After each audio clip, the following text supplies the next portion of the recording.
ভাঙচুর করা হলো কেন? এক। দুই, সিসিটিভি যেখানে হার্ড ডিস্ক থাকে, সিসিটিভি ফুটেজ যেখানে সংরক্ষিত থাকে, সেই হার্ড ডিস্ক নষ্ট করা হলো কেন?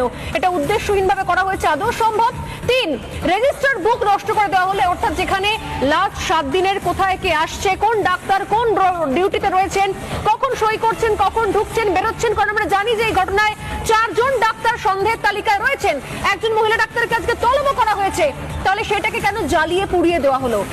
4, সিভিকের পোশাক নষ্ট করে দেওয়া হলো। ওখানে যে পুলিশের ব্যারাক রয়েছে, ওই ব্যারাকে তো সঞ্জয় রায় থাকতেন না, যেতেন না, তাহলে সিভিক পুলিশের পোশাক কেন নষ্ট করা হলো? কারণ সঞ্জয় সিভিক ছিলেন এবং সেই রাতে ওই আধ ঘন্টার মধ্যে সে নিচে এসেছে, মদ খেয়েছে, আবার ওপরে গেছে, এই তথ্য আমরা আগেই পেয়েছি, অর্থাৎ সেটা ওই ব্যারাক ছিল, অন্য কোথাও যাওয়া সম্ভব নয়। তাই সিভিকের পোশাক কি সেই কারণে জ্বালিয়ে দেওয়া হলো? জরুরি বিভাগে হামলা করা হলো, এমনকি নার্সদের চেঞ্জিং রুম সেখানে পর্যন্ত হামলা করা হয়েছে।